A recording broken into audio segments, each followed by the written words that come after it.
Anna Karenina is sometimes widely regarded as a love story. But is it really a love story? Or is it a story that deeply reflects the existential turmoil of being human? Well, according to me, it is a very profound meditation on longing, alienation, moral conflict, and the unbearable weight of consciousness.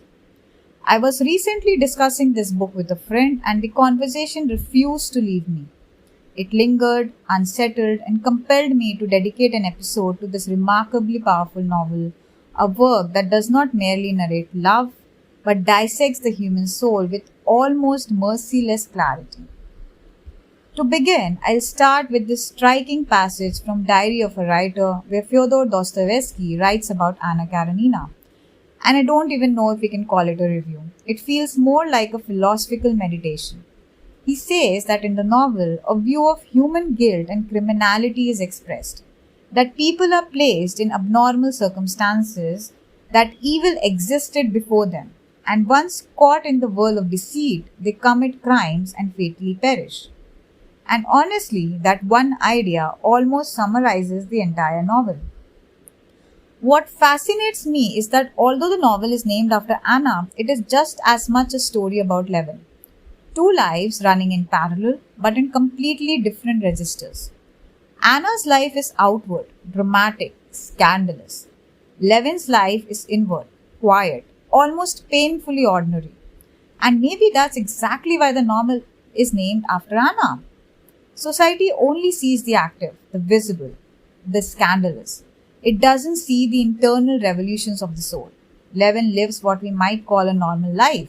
There's no grand affair, no social catastrophe, but inside him there is a storm, a constant wrestling with faith, with death, with meaning, and with God.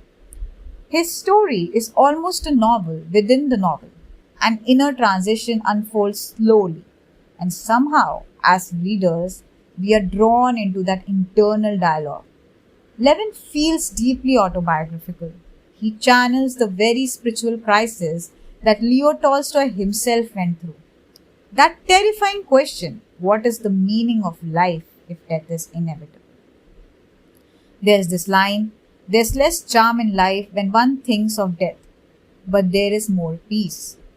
Levin is not the spectacle of the book, he is its soul. And then we have Anna. Anna is the human pulse of the novel. Married young to a man who embodies duty above all else, she exists in a marriage that is proper but loveless. Perhaps she doesn't even consciously recognize the emptiness at first. But everything shifts when she meets Count Vronsky.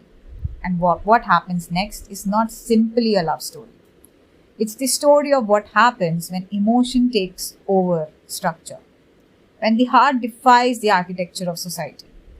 Anna falls, and I use that word deliberately, because falling in love is not the same as loving. There's a line from the brothers Karamazov that says, to fall in love does not mean to love. One can fall in love and still hate. And somehow that line hovers over the second half of Anna and Vronsky's relationship. Their love is real. That's never in question. But love is not enough. The guilt, the social exile, the quiet hostility of society, all of it corrodes them. The very act of choosing personal happiness becomes a kind of crime in 19th century Russia. And Anna, being a woman, pays the heavier price. That's something we cannot ignore. Anna Karenina is a woman in the 19th century, and that in itself is a prison. A man might survive scandal, a woman becomes scandal. She moves from being a respected society woman to an immoral one almost overnight. And what makes the story tragic is not that she loved, but that the world she lived in gave her no space to exist outside the roles assigned to her. That is why I hesitate when people call it a love story. It is not. It's a story about life, about consequence, about the tension between individual desire and social law. Dostoevsky's observation about guilt feels prophetic here. No one sets out to commit a crime, but once caught in deceit, once swept into forces larger than themselves, people begin to unravel. Anna and Vronsky don't perish because they loved, they perish because love cannot stand the weight of guilt, isolation, and societal judgment. And in contrast, Levin survives. Not because his life is quiet, but because he finds a quiet reconciliation within himself. Maybe that's the real contrast. One seeks meaning outwardly and collapses under scrutiny, the other seeks it inwardly and finds peace. And that's why Anna Karenina endures. It is not about romance, it is about the terrifying freedom of choice and the price of living authentically in a world that may not allow it. But this doesn't mean that we have to see Anna as destruction and Levin as survival, as if one failed and the other succeeded. I don't think Tolstoy is that simple. Anna is not merely fire, she is consciousness.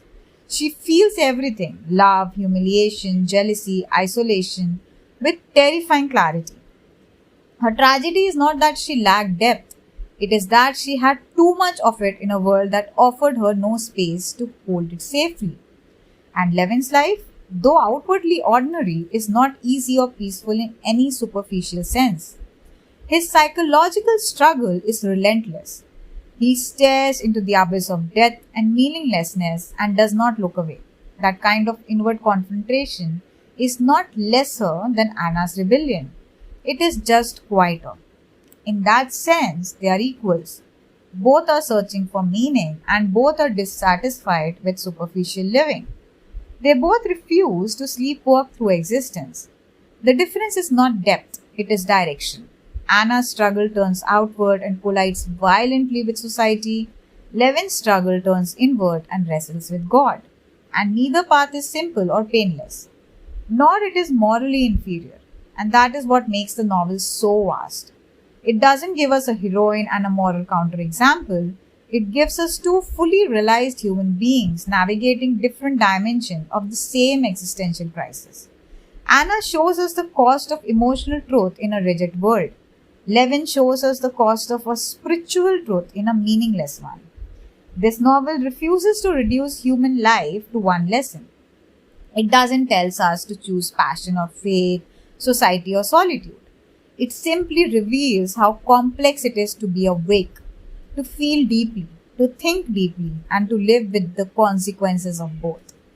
And perhaps that is Tolstoy's real achievement.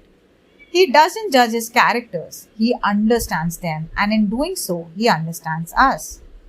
What makes all of this even more powerful is something Tolstoy says elsewhere. I am currently reading What is Art by Leo Tolstoy, and what strikes me most is how seriously he takes art. For him, art is not decoration, it is not technique, and it is definitely not imitation or cleverness. For Tolstoy, a true artist is someone who feels deeply, sincerely, and transmits that feeling so purely that it moves from one human being to another without distortion. There is no borrowing or artificiality or performance, only lived experience transformed into expression. He writes, "There are many conditions necessary for a man to create a true object of art. It is necessary that the man stand on the level of the highest world outlook of his time, that he have experienced a feeling and have the wish and opportunity to transmit it, and that he have, with all that, a talent for some kind of art." And when I read that, I couldn't help but think of Anna Karenina. Because whatever one thinks of its characters, whether one sympathizes more with Anna or Levin, what cannot be denied is that this novel feels lived. It feels experienced. It feels like something that has passed through the author's own spiritual and emotional bloodstream before arriving on the page. The guilt, the longing, the jealousy, the philosophical terror of death, the search for God, none of it feels borrowed or decorated. It feels transmitted. And by Tolstoy's own definition, that is art.